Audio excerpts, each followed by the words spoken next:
So you've just reached the second sea, and now you're confused by the overwhelming amount of things to do. Well, worry no more, because in this video I'll be giving you the complete second sea leveling guide, which quests to do, which ones to avoid, and the fastest way to level up. This is part 2 of my Blox Fruits Leveling Guide series. Now, without wasting any more time, let's get started. Before we even start grinding, let's talk about your build. In the first sea, light fruit is one of the best for grinding. Fast, efficient, and easy to use. In the second sea, though, it's still good, but not the best anymore. Here, fruits like Kitsune, Gas, and especially Buddha take the spotlight. Out of all of them, Buddha stands out as the best for grinding, especially when paired with a strong sword or fighting style. It's also one of the easiest high-value fruits to get through trading, so your main goal should be to get Buddha as soon as possible. If you're using fruits like Flame, Sand, or Blade, it's better to switch to Ice or Light in the second sea, because those fruits just don't keep up anymore.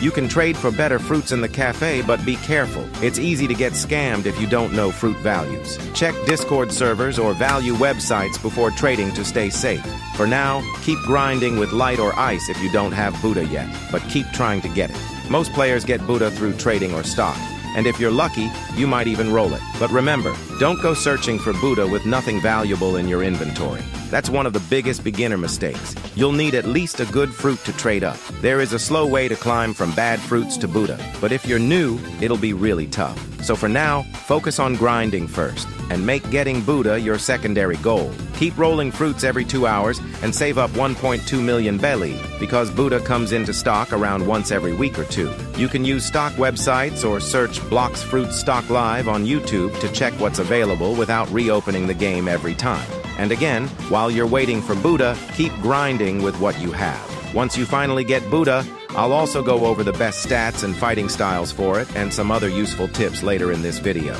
Now that your build is sorted, let's talk about how to start leveling in the second sea. When you first arrive, there are 2 ways to continue leveling. The first is the normal route, doing the Raiders quest. But here's the thing, it's pretty slow. To level up faster, you can actually go back to the first sea and farm the Galley Pirate quest in Fountain City until level 725. That method is much quicker early on.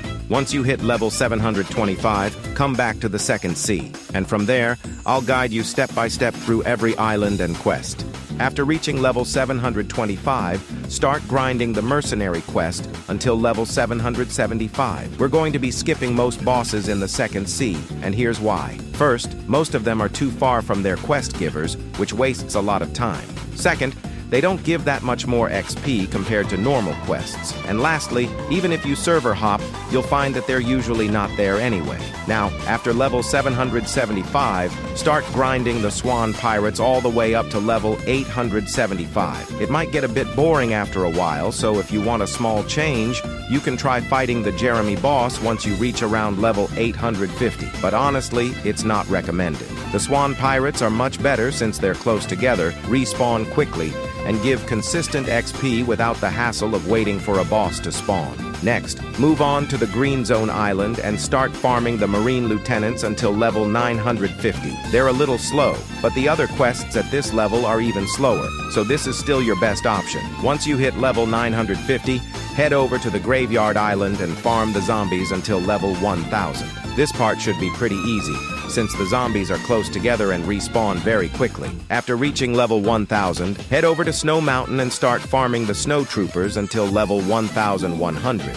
These guys are also close together and easy to farm, so this part shouldn't be much of a hassle. After reaching level 1100, things start to change, because now you've unlocked the ability to host raids. You can technically join raids before this level, but you can't host them yourself. And let's be honest, it's pretty hard to find someone willing to host and carry you through a raid unless you pay them with a fruit, which always carries the risk of being scammed, unless you're playing with friends. But now that you can host raids on your own, you can start gathering players who also want to raid and host for them, letting both of you benefit from it. This becomes especially useful if you're using any awakenable fruits, like Light, Ice, Magma, or Buddha. At this stage, if you manage to awaken Magma, even just the Z move and F move, you'll have an extremely powerful fruit for grinding. In fact, I recommend switching to Magma if you can, since it becomes stronger than Ice or Light once awakened. You can also awaken Light or Ice if you prefer sticking with them, but remember,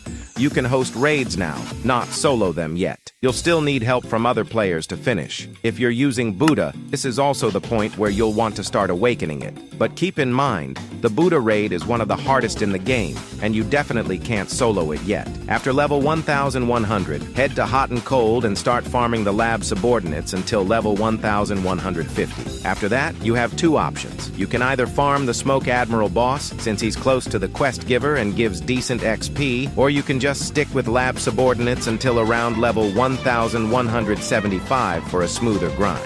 Next, farm the Magma Ninjas until level 1200, and then move on to the Lava Pirates until level 1250, both found on the lava side of Hot and Cold. Afterwards, make your way to the Cursed Ship. If you're using Buddha V2, I recommend heading to the cafe first and disabling your Z Awakening before grinding here. This is because the Cursed Ship has tight doorways and narrow rooms, which Buddha V2 can't easily fit through. You'd end up constantly transforming and untransforming, which slows you down. Once you're ready, farm the ship deckhands until level 1300, then the ship stewards until level 1350.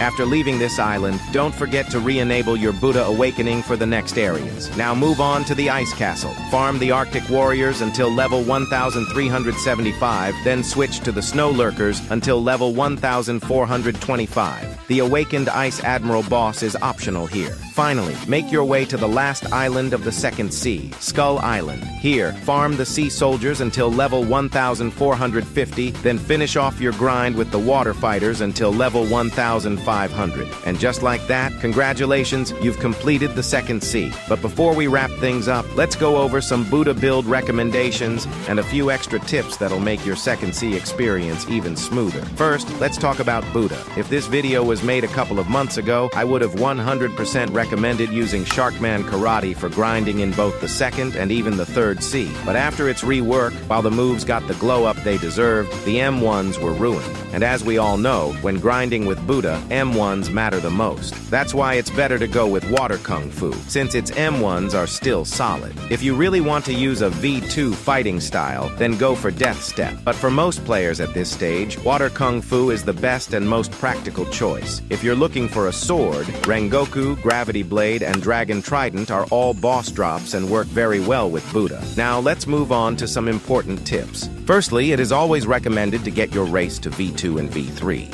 They give useful buffs that make your grind and fights much easier. If you don't like your current race, you can re-roll it for 3,000 fragments and then unlock the V2 and V3 versions of your preferred one. Also, make sure to complete the Colosseum puzzle early on. The warrior helmet accessory you get is great when paired with Buddha and a fighting style. And don't forget to give Trevor a fruit worth 1 million or more and defeat Don Swan. Both of these are essential steps if you're planning to go to the third sea. I also recommend that if you're using Buddha, focus on a fighting style over a sword. That way, you'll only need to invest stats into melee and defense, since Buddha doesn't use fruit stats. If you use a sword, you'll still need to keep some melee stats for energy, so fighting styles are just more efficient overall. Make sure to use your instinct while grinding as well, because once you reach the third sea, you'll be able to upgrade it, and getting used to it early helps a lot. Lastly, don't waste all your time trading. That's more of an endgame activity. Focus on grinding, progressing, and most importantly, have fun.